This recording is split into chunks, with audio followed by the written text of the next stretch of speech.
and welcome back to another episode of Our Circle. I'm Rhiannon. I'm Jess. And today we are joined with another guest. We're very, very happy to have owner of OneElleOfAMakeover and beauty content creator, Elle. Hi. Welcome to Our Circle. We're super happy to have you with us today. Thank you. I'm happy to be here. I'm so nervous, but I'm ready to get into it. Well, I've known you for so long, and it's been really exciting to see this whole sort of journey of yours sort of just develop. And I wanted our viewers to sort of know a bit about you and how you sort of got into the makeup world, into the beauty world. So when did this all sort of happen, really? What made you want to go into the makeup industry?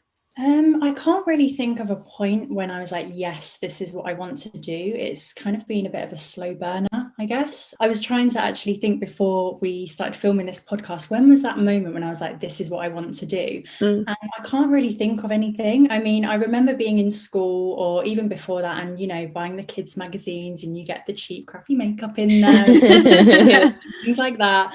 And I used to love all of that kind of stuff. And then kind of going into school, I remember getting the classic Dream Matte mousse with the orange face and the clumpy mascara and foundation lips. And I think that was the first time when I really started to try makeup. And then it would come around to kind of Christmases and birthdays, and then I would nag my mum and dad to buy me eyeshadow palettes and things like that. Remembering the Dream Matte mousse, I never had those things, but everyone around me did. But I mean, you remember a lot of the girls who went to school with they're white, so a lot of them would have very pale foundation, and I didn't understand that you wear foundation according to your skin. So yeah. I remember once I was putting on they're trying it on and stuff, and I got home, my parents were like, what have you done to your face? I think it's partly that, but I also think being quite pale myself, I could never find the right skin tone ever. I felt like they didn't really cater to the paler girls, and I feel like now it's a lot better. I've definitely found my colour, but previously I didn't even go near foundation because I was like, first of all, my mum wasn't too happy about me wearing too much makeup, but also it was just ridiculous. It wouldn't match my hair literally if I wore whatever the palest colour was. So but that's the thing though, but when I was younger, when I tried on stuff like that and it was wrong, it put me off kind of wearing it. So I don't wear foundation ever because I'm too scared to match foundation, things like that. And I think I was almost embarrassed from the way that my parents reacted. I just wondered, how did your parents react when you started wearing makeup but also when you started doing the makeup that you do now, where it's art pieces? Yeah, I think when I was in school, I don't think they were too impressed, but they were kind of at that point where it's I love makeup, I want to wear it, I'm going to do it regardless. So I definitely was looking very orange walking around school and having makeup around my shirt collars, which my mum used to absolutely kill me for. But yeah, it is hard because it does put you off a little bit, like you said, Rhiannon, when you try things when you're younger and then as you get older you're like, oh god, no, because you just don't want to be in that kind of moment again. I think at first they were a bit worried because it's not really kind of an industry that's known for making a lot of money, even really. Yeah, you kind of have to be right at the top and doing really specific things to earn a lot. So I think at first they were a bit kind of skeptical about it and trying to push me more, well, not push me, but kind of encourage me to make sure I got all my qualifications and everything as well. So I still stayed on and did my A-levels and everything, and I actually did beauty therapy after my A-levels because I was still really interested in the beauty industry and just couldn't go to makeup school because they are just so expensive. The one that I wanted to go to was, I think it was 26 grand for 2 years. Wow. And that's no kit, no nothing. That is literally just your tuition. Oh my god. Wow. Are you guaranteed at the end? Yeah, a makeup line.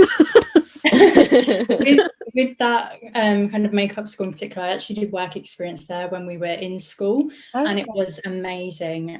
They kind of do work placements with Sky and BBC and films because it's within Shepperton Studios as well. So I'm still in contact with a couple of people who are actually students there, and one of them, he has his own makeup line now and really, really successful. So you definitely do well from kind of going there, but it's just if you have that money to start with. So yeah, that was kind of hard coming out of school because I knew, as well, I couldn't afford to pay £26,000 coming out of school to do a makeup course. Right. So I would literally just sit on YouTube and kind of teach myself. And I think at first my mum and dad were a bit like, oh God, what's she doing now? Like every time they open my bedroom door, I'm just sat there with some weird kind of wonderful creation on my face. But I think as time's gone on, and definitely now, they really appreciate it. And I love getting their reactions when they kind of see what I've done. That's so nice. That's so nice that they like that. I actually wanted to ask, leading on from that, have you ever had any negative experiences or any like prejudiced opinions about working in the beauty industry from other people?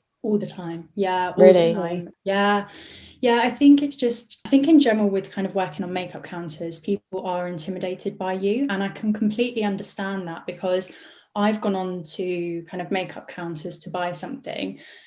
And the women and girls in general, they seem quite judgy, and they're kind of looking you up and down and aren't very welcoming. It does happen, and there are some makeup brands that are known for being like that, no matter where you go. And it is a shame, because it kind of tarnishes us all with the same brush, which is really frustrating. So I've had people be so unbelievably rude and disgusting in how they kind of speak to me and what they've said. And it's a lot of the time, I think it is because they're intimidated, because ultimately we are mostly young females. We're dressed up, dolled up, hair done, makeup done, often in all black, high heels. So, you look good and you look powerful. So, oh God. But yeah, all kinds of things have happened. I mean, I've had people tell me that they need to give me Botox and lip fillers. Some people will come over and sort of say what makeup they're looking for. And I've literally had women look at me and point at my face and go, but not like yours. I don't like what you've done. That's disgusting. Wow. Yeah, that's not even the half of it. And people How do you react? How do you react in a moment like that? It's hard. Or how are you meant to react? I think they could be two different things. Yeah, I'm really, really fiery. So if someone says something, I'm like, hang on, no. Like, I'm not having this. But in that situation, you have to kind of be like, and half the time you just can't react, and you just have to carry on. Keep that professional. Yeah. Yeah, I've just had really weird comments, and I think people assume that you're going to be really thick as well, and that you don't have a brain. Why would they ask you the questions then? That just is mind baffling. Why would you ask someone questions with the notion that someone just has no knowledge? It's mind baffling to me. Yeah, it's a really weird one. I mean, you do get people that come over and they're so grateful for your help, and they really appreciate you. I've had women turn around and cry and give me hugs, because we've had such a strong emotional connection within that moment, whether it's 5 minutes, half an hour, an hour. And then you get other people that come over and they're just kind of fuming from the offset, and have decided straight away, just from looking at you, that they don't like you. Sometimes people kind of ease up. I had one lady, so on Charlotte Tilbury at the airport, and she was really rude to me from kind of the offset. And in my head, I was like, I just want to go home. I was on a late shift. I was tired. I couldn't be bothered. I was like, I just want to go home. Like, I do not want to deal with this all day. And she was my first customer of the day as well. Oh, God. And I went to a cupboard and I grabbed one product, and I went back, and she turned to me and she was like, I'm so sorry. And she actually apologized. And she was just saying, and she just said, she was really stressed because she just left her son. So in situations like that, some people do recognize, actually, I'm just taking my bad mood out on you. And it happens. We've done it. Like, no one's an angel. We've definitely all done that. But I think being on a makeup counter, you definitely get the brunt of that as well. And you're on a makeup counter at the airport, right? How does that work? Because my experience of the airport is like, go, like, I don't usually, I mean, I'm not saying I'm always late to flights at all. I'm usually there way before I need to be, but I would never think, do you know what, this flight needs me to have a makeover on it, sort of thing. Is it like that, or is it you're just selling products, or is it how does it work at an airport? Yeah, it's a real mix, to be honest. I mean, in the high street, typically you have people that will spend more time with you. They want to sit down and get a full face, but you do still get that in the airport. Wow. So you kind of have to do a full face of makeup in half an hour if you can at times. And some people, their gate will literally be being called, and they won't want to go until they've got their makeup done. So yeah, it's a real mix, really. Sometimes you get people that literally just want to grab their products and go because they know it's cheaper, so they've waited to purchase it. But yeah, we still do loads of makeovers and things like that, so it's good fun. My airport experience is that I would go and browse, even if I can't afford it, even if it's, it hasn't got the tax on it or whatever, duty free. I would still go round and like try little samples on my hand, and like just because that's something that interests me. So yeah, I just wanted to know as well, I mean, it's one thing that you do this, but how did you even get into it? Like, I think Jess and I were sort of talking before this, and we were saying makeup is like art, and art is very subjective. Like, one person might look at a painting and be like, wow, that's incredible, and someone would be like, that's not art. So how do you get the verification that you are a makeup artist to start with, and then somehow apply that to jobs? Like, how do you even look for the jobs? I know this is many questions in one, but it fascinates me how you get into this industry. It's kind of, you just start from basics. You'll be surprised at the amount of people that go into a job on a makeup counter and have no experience, and that's exactly what I did when I got my first makeup job. So I had done my A-levels, like I said. I qualified as a beauty therapist, and that was really good because I learned so much about the skin and what certain cells do and all these different functions of the skin. So it was amazing. I learned so much and I loved that course. And then I applied to work on Benefit Cosmetics. So Benefit Cosmetics is kind of known in the makeup industry as being your kind of step into the industry if you want to work on a makeup counter. It's like a great starting place. Most people that you speak to that work on a makeup counter have previously worked on Benefit. It is a really good, fun company to work for, especially when you're younger as well. But yeah, I applied there and initially I got rejected. And then the second time I got an interview. So you kind of do your bog standard one-to-one interview like you would with any job. And then for Benefit in particular, we had to do a kind of role play traffic stopping kind of scenario. So they literally shove you straight on the counter for sort of half an hour, and you have to go and walk around Boots. So I was in a Boots store. Walk around Boots, get customers and get them over to the counter, applying products on them so they can see how you interact and things like that. And it was petrifying. I was so scared. So they kind of say, these are the 5 products that you can show, go and get customers and bring them back. Wow. So it was hard. And there was a lot of girls on the counter when I was doing that as well. So it's kind of trying to fight for those customers without being pushy. Like, I need this job, I want this job. So that was kind of that interview process. And I initially didn't get a call back for that particular role, but they called me back a couple of months later and I got a Christmas temp role, and then that got made permanent, which was amazing. And they kind of just train you. So each counter is different. You have obviously your basics in terms of application and hygiene and sort of standards on the counter. They're pretty much very much the same for every counter that you would work on. Some would have slightly different rules and things for their brand. But yeah, you just get trained up. And like I said, I would literally just sit in front of my laptop, in front of my iPad in my room and just paint my face every single night. I used to come home from sixth form, sort of do all the homework and everything I had to do, and I just sit there and practice. So I think it's different for person to person, but I think learning on the job is definitely sort of the best way to go if you're going down the kind of makeup counter path. And so your current role is a new role in itself, isn't it? It's a new role within the company that you work with, but it's also new. Like, I wouldn't have heard of this before maybe 5 years ago, or maybe even less than that. How do you prepare for something that's kind of brand new and it's online? Yeah, it was really strange. So I work for Charlotte Tilbury in Terminal 5. So that is kind of where my contract is. And obviously because of the pandemic and everything, was furloughed and wasn't able to work. And then I went back to work in August just for 6 hours a week. And then in, I think it was September time, they announced the virtual services role. No one really knew what it was. It was just this kind of online role. And I thought, you know what, if this is going to be full-time and I can actually earn a proper wage, then I'm just going to go for it. And I love everything social media anyway. And during lockdown, I built up my kind of makeup account. I was doing different makeup looks every day just to keep me busy anyway. So I applied for the job and got it. And essentially what the virtual services role is everything that we would do in store, but it's just done via a camera and via online. Right. So how you would approach the counter and ask for a colour match and try a foundation and get recommendations, we do that exact same job, but it's just done via camera. Wow. I'm just so baffled how that works. Like how, because I always think of like putting swatches and things on my hand to know, especially like I said, my concern is always to get the right colour for my skin. So how does that work online?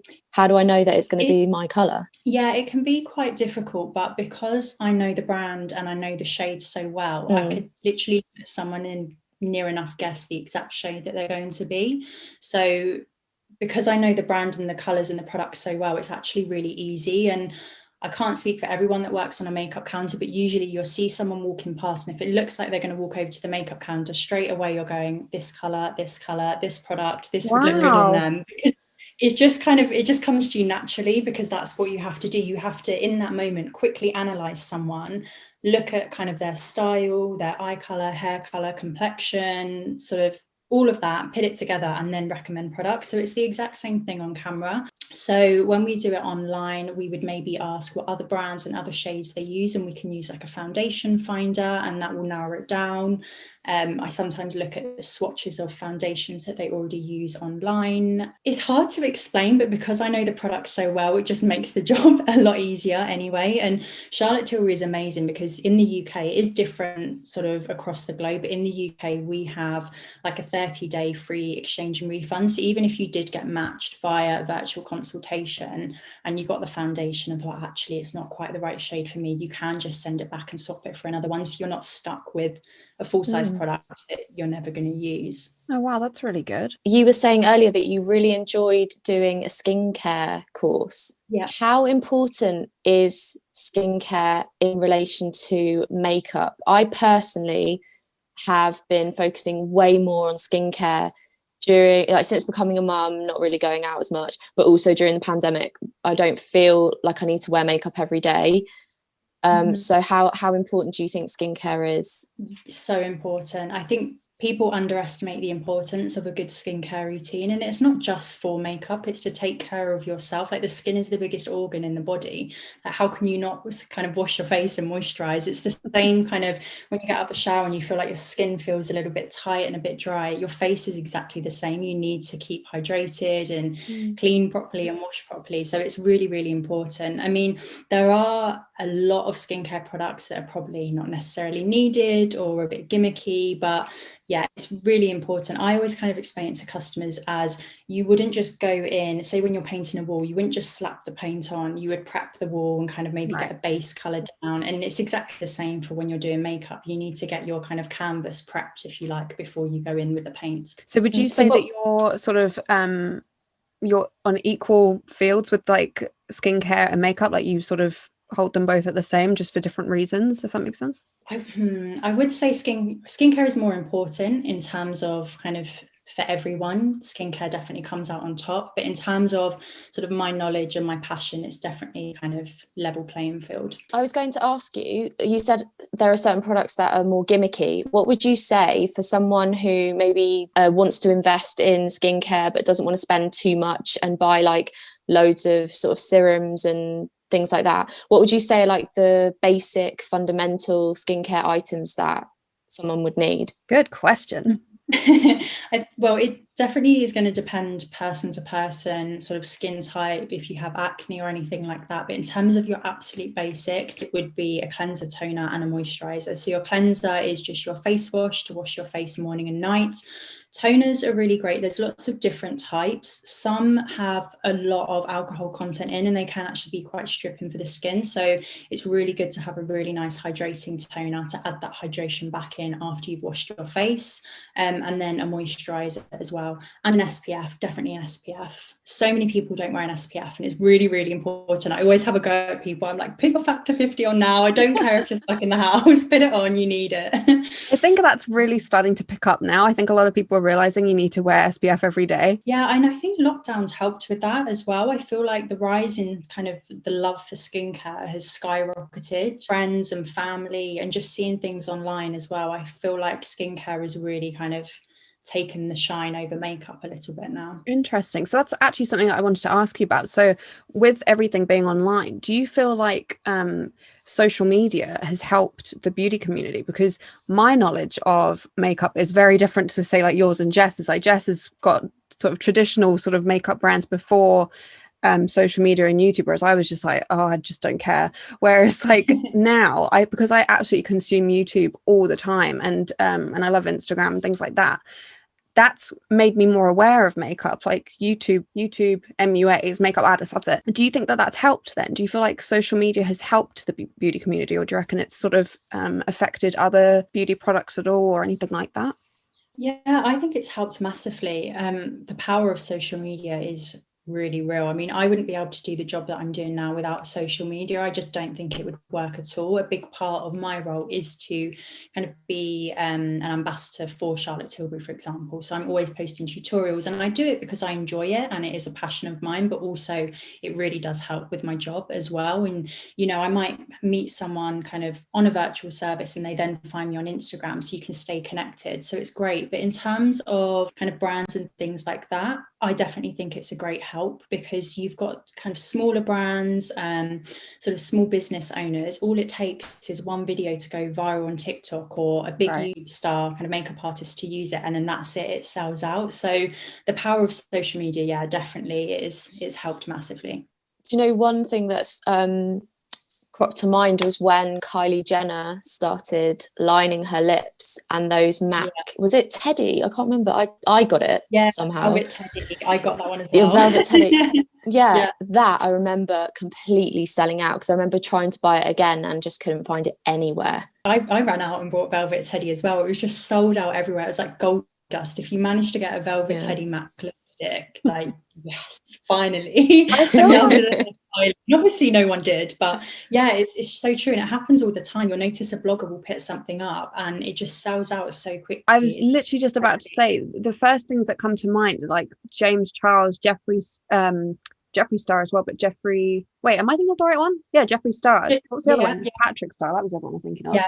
The Shane Dawson and Jeffree Star, did you follow anything that was happening when they were doing their whole makeup brand? Because Jess and I really got into it. Yeah, I mean, I've completely kind of stepped away from that now because of all the scandals and everything. Right. I wasn't really kind of aware of all of that, to be honest. Okay. So kind of since then, I haven't really paid any attention to either of them, if I'm honest. No, fair enough. In terms of when they did that whole series, I was just hooked. It was just really amazing. I mean, regardless of what you think of the man, you know, the kind of being able to show the whole process of how you make makeup, and that was what I loved. Yeah, and the meetings and everything. It was just mind-blowing, and it is just absolutely crazy. And obviously that happens with literally every single product that comes out on the market. And I think people underestimate the hard work that goes behind a product. So yeah, you might get a cream that's kind of 70-80 pounds, and of course you might be able to get a slight dupe or whatever, but it's what goes into it and what goes behind it. And I think that series was so great because you could see that. I loved it. I thought it was amazing because no one had ever done anything like that before. That's exactly what I thought. Like you said, you know, no one had done it, so it was just really, really interesting for me just to see how and it made me have a new appreciation for makeup. I still don't use it as much, but I completely, when I now look at stuff, I'm like, wow, like the packaging and blah blah blah, because you do sort of think of everything now that you recognize someone's had to sit down and choose the color for this, the shape for this, the things that go into it, and it's a lot of work and a lot of man work, a lot of teamwork. It's kind of crazy how big the behind the scenes of the beauty industry is. Yeah, definitely. I mean, and kind of in that series as well, you would see them with the different formulations for the eyeshadow palette, for example, and then how is it going to look when it's in the palette, and kind of taking colors out and moving them around, and all the different designs for the packaging. It is a really long process, and I kind of wish more brands would do something like that, because I think it would actually make me want to invest in the brand more and buy from them more if I could really see what kind of goes on behind the scenes as well. But yeah, that was an amazing series. I did really enjoy that. I think, like you said, actually, it would make you want to invest, because when the what's it called, like the day that it went on sale, I wanted to go buy it, and I went to look, but it already sold out, and I was like, oh my God. But I think you're right. I think that is probably something that other companies should maybe consider, because it sort of does builds the relationship with the customer before they've even sort of bought the product, which is quite clever, actually, I think. Yeah, definitely. Probably lots of legal things behind it, but they can't show too much. And I feel like Jeffree Star could almost kind of get away with that. So I understand why brands don't do it, but it would be absolutely amazing, even if you kind of just saw their sort of factories or warehouses. Yeah, or definitely. Anything. Yeah, it would be great to see. Do you have any favorite, I guess, makeup influencers or, you know, YouTubers or Instagram? Like, have you got any favorites that you like following or, you know, watching? Yeah, I kind of dip in and out of YouTube. It's always been something that I've watched, and there's certain people that I always go back to, like James Charles is a big one that I watch. I just think he's absolutely hilarious. And some people slate him because he does use a hell of a lot of Facetune, but he does say that, you know, in his pictures and when you look at his Instagram. So I think he's not deceiving people. He's saying, yeah, I Facetune my face. But the talent, and, you know, he's so young as well, and everything that he's achieved. And yeah, so I love him.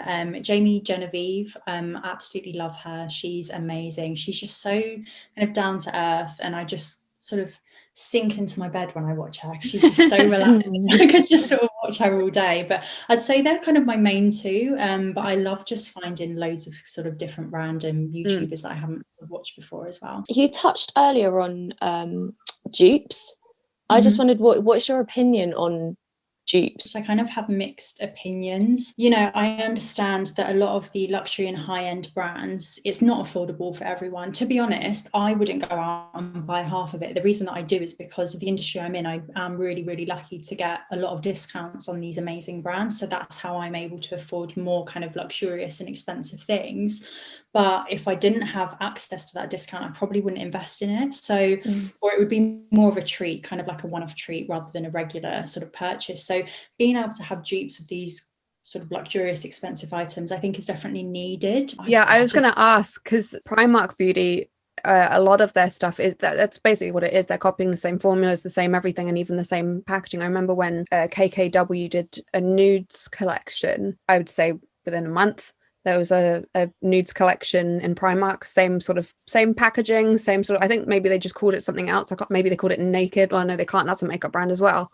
I can't remember what they called it, but it was something along the lines of that. For me, again, because I'm not someone who invests in makeup, that's handy for me, because I'm like, fine, if I want to just spend like £2 on something, then fine. It works for people like me, but I also recognize that you said that is literally a copy. I think there's a difference between being like, you know, I've got my favorite £30 lipstick, but I managed to find one that's almost the same color and it only cost me £5, to then having another company that literally copies every single aspect. I mean, Jackie Aina was one. She's another really great YouTuber that I watch. She launched this candle range, and then Makeup Revolution did it, and they basically ripped her off. And there was kind of a really big debate around that because she was a Black woman as well, and that's kind of been a known thing within the beauty industry, particularly with Black women, where their beauty ideas are stolen and kind of a bigger brand, if you like, takes that. So there was also something similar. Yeah, there was something similar with Beauty Bakery and Huda Beauty. I am really mixed, kind of on the edge with it. I think dupes are great, but I just think when it comes down to ripping off the exact same packaging and things like that, that I don't really agree with, and kind of names and things like that. Do you feel like they should almost have like a royalties, like they should be giving some of their proceeds or something to the person who had made? I don't think so, but just kind of put their own spin on it. You can do a colour or a launch that's similar. So for example, Primark with the KKW, especially being in the UK, because, you know, customs and people won't want to order that, but to rip off the packaging and have it almost looking identical, I just think that's wrong. Yeah, that's kind of I'm sort of on the fence with that one. I agree with it, but then I also don't. Right, my next question, if you don't mind answering this, is how much do you spend on makeup a year? Because I know that you said that you get discounts from loads of different brands. So yeah, do you mind answering that question? That's actually a really hard question. I don't know. But then would that be makeup that you're using on other people and clients, or is it just yourself? Like, do you buy makeup for both? Yeah. So it's definitely separate. So for example, last year I spent probably a couple of grand on beauty products, but that's because I was setting up my freelance kit. Right. So kind of in the first lockdown, I sort of fell out of love a little bit with makeup. I think just because work was so full on and really hectic, and it was just kind of draining day-to-day life, you know, when you kind of get, it's like Groundhog Day. And then when we got into the first lockdown and I started doing all my makeup and everything, all the different looks and social media again, I was like, right, I'm going to do freelance again because it's something I really enjoy. I love doing weddings and everything like that. So I thought, I'm going to start building my kit up now, and it is just so expensive. And I think people underestimate the cost of beauty products. And Obviously, like I said, I do get discounts on some brands because of the industry that I'm in, but they're still really expensive. I mean, for example, I've got 2 moisturizers in my freelance kit and they're £75 each. Often you'll get people that might book in with you or ask for a quote, and you quote them and they're like, oh, I can get it cheap. And it's like, that's great, you go get it cheaper, that's fine. But you know, it's time, it's the products, it's everything. So yeah, the products are really, really expensive. I have to insure my whole kit, because if that gets stolen or anything like that, then I would be screwed. So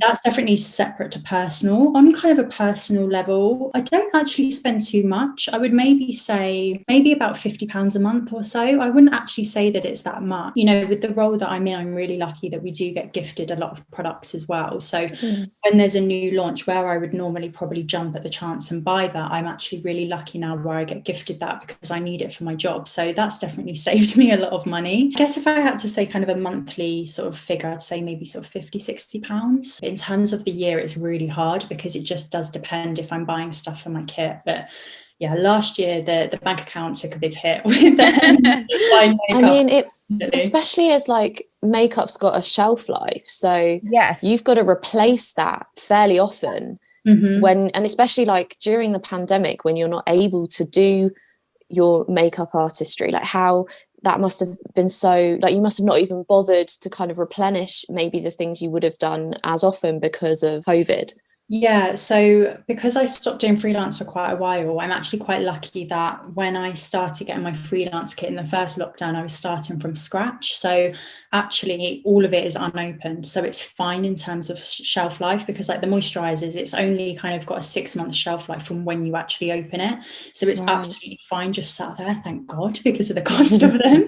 But yeah, over time you do need to replenish things. And, you know, if you're doing clients and you have a particular kind of shade range that's more popular, or eyeshadow palettes, eyeliners, lip liners, there are all these little things that you do need to get and kind of replenish often. So yeah, I think it just depends on the kind of circumstance and what's going on. When I'm kind of back and doing freelance again, I'll definitely be spending more money, unfortunately. Do you ever I don't know if this is like a big no-no or not, but do you ever use your kit makeup for yourself? Yeah, sometimes, not very often. If there's maybe like an odd eyeliner or something that I haven't got in my kind of personal makeup bag, but I want to do a certain look, then yeah, because it's all cleaned and sanitized anyway. And I just think if a makeup artist wouldn't use their own kit on themselves, then why the hell are you letting them put it on you? I love that. Yeah.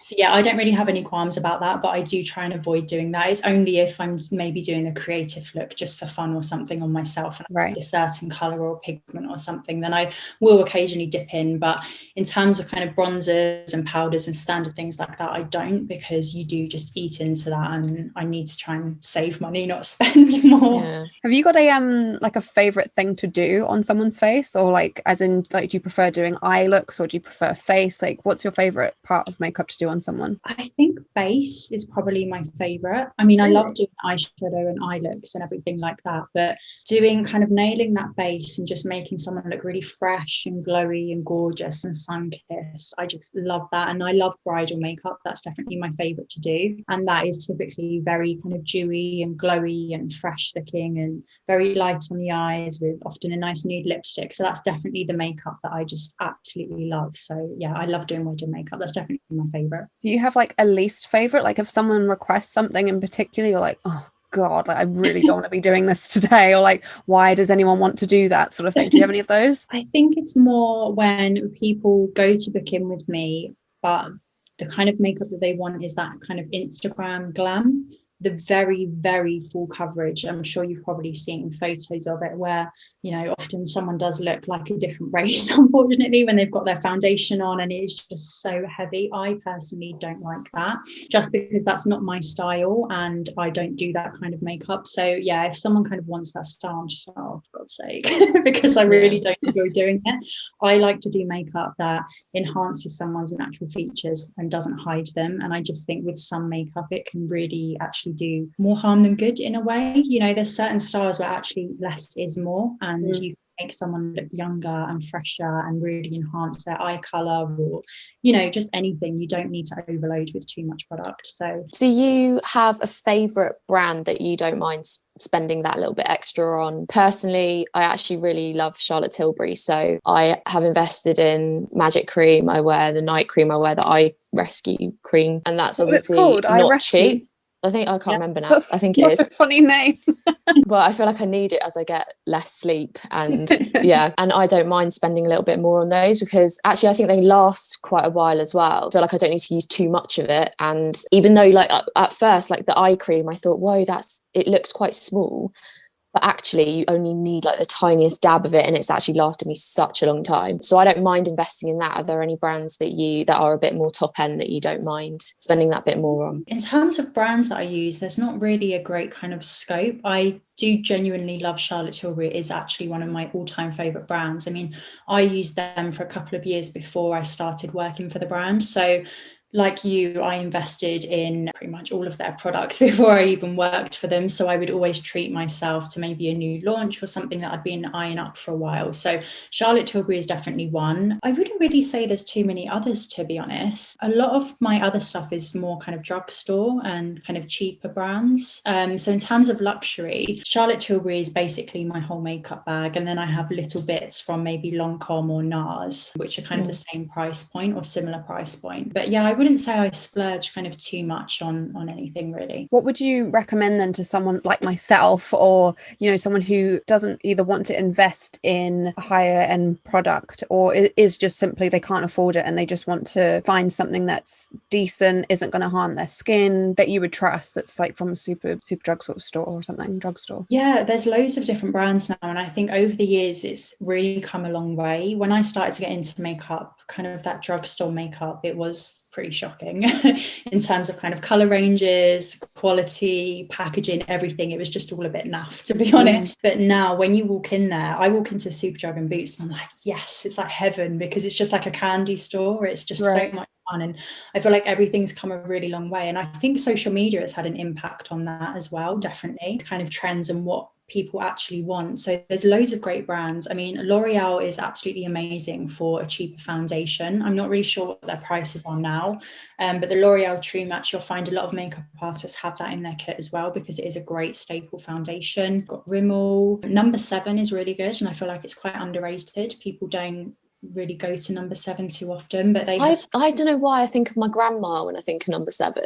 I was going to say that because I didn't want to offend anyone. I said it. I think I stay away from anything personally that I don't feel is very natural. So I'm someone who prefers things that are either that state that they're cruelty free, that they're vegan, that I know most of the ingredients that have gone into it. But I think it's sometimes just easier when you know that a brand has all of that, you don't have to keep looking on everything. Yeah, I think a lot of brands nowadays are more cruelty free and vegan. I mean, I'm not vegan or vegetarian myself in terms of kind of diet and everything, but in terms of the products that I purchase, I am. I don't wear any kind of makeup or anything that has been tested on animals, or I think near enough everything is vegan as well in my kit. There's not that much that isn't. And you'll find that a lot of brands are following that trend, because that's what people want. I mean, false eyelashes is another big one as well. Sort of just going off on a tangent with this, but people buy mink eyelashes all of the time, and I was actually a bit naive. I didn't really realize what mink was when I was kind of starting to get into lashes, and then I found out and I was like, oh my God, that is vile. And I think at that point I'd maybe had one pair of mink lashes and I threw them in the bin, and I felt disgusted with myself just because I wasn't aware of what it was. But you can get amazing dupes. You can get the faux mink lashes, things like that. It really frustrates me when I see people buying things that are tested on animals, or mink lashes and things like that, because I just don't think there's a need for it. You can walk into, for example, Boots, and there's so many amazing brands that are cruelty free and don't test on animals, which is amazing. Number 7, like I said, definitely a really good brand. And yeah, Jess, I think definitely people do look at it and think it's for old people. But I think it's just because of how it used to be, but it's definitely had a few makeovers kind of in the last few years, and they have some amazing products, skincare and makeup, and they're really affordable, and they do loads of deals and discounts and stuff as well. They deserve our attention again. Yeah, definitely. Collection is another really good one as well. They do amazing kind of concealers, and it's my go-to. Yeah, really, it's so cheap as well. Love it. Yeah, and it's great because even if you do use something that's higher end, but then 1 month you can't afford it, it's amazing that you can just pop into your local Superdrugs and Boots, and you can just pick up something that is a bit of a dupe or quite similar, and you're still going to get that same sort of outcome when you wear it as well. What do you think of eyelash extensions? Is that annoying as a makeup artist to have someone with extensions on? Like, do you have to be more careful, or is it fine? Like, it doesn't affect it? It can be. It depends on the kind of style that they have. If they have really thick, heavy lash extensions, and then they also want quite a full-on eyeshadow look, it can be a bit annoying because all of the pigment will fall into the lashes. So you have to constantly comb their lashes through, but being really gentle to not kind of pull and tug them. So it can be a little bit frustrating because you just kind of want to blow on their eye to get it all off, but obviously you can't because that's gross. So yeah, it is a lot easier if someone is just kind of natural and doesn't have extensions, but it doesn't matter if they do. You just kind of get used to it and work around it. But I definitely prefer doing makeup on people that don't have them, but that's just a personal preference. Do you feel the same way about microblading, so the tattooed eyebrows? Is that another thing that you have to be careful with when doing people's eyebrows, or are they not there? I don't even understand it. Are the eyebrows gone? Often no. It depends on the person. I don't really find those annoying at all, to be honest. It's only if they've maybe gone somewhere that doesn't really do microblading properly and they haven't done a good job, then the colour of it can sometimes be a bit purple, so you have to kind of correct it and then go back over it, sort of a brown tone or whatever colour that they want for their brows. But no, that's fine. And in terms of if they have hair or not, it really depends. I mean, I had microblading quite a few years ago. I personally hated it. I hated the way it looked, but I wanted it at the time. I mean, it creates kind of more of a fuller shape. So my eyebrows are quite sparse, so I fill my eyebrows in when I do my makeup to make them look fuller and thicker. But microblading is great for brows for people, you know, that don't have any, maybe because of a disease, you know, alopecia or cancer or anything like that. So it's amazing. But yeah, if it's not done properly, then it can be a little bit annoying because the colour can be a little bit funky looking sometimes. Can you remember your earliest memory of makeup, of wearing makeup? Because for me, when I was younger, my mum started sort of letting me wear lip glosses. And I don't know if you ever had these, but do you remember Juicy Tubes? I think they're by Lancome. Yeah. My mum used to buy me those, and I had like little mini ones, and I always used to have it in my bag with me. And that was like, I felt so grown up and I absolutely loved it. So that's my earliest memory. Do you have one? Yeah, I think definitely lip balms and lip glosses. I remember having the rollerball lip glosses. I don't know if you had those, but I just thought they were the coolest thing ever. And as well, I remember going into Body Shop when I was really young and getting the scented lip balms because they had a bit of a tint of colour to them.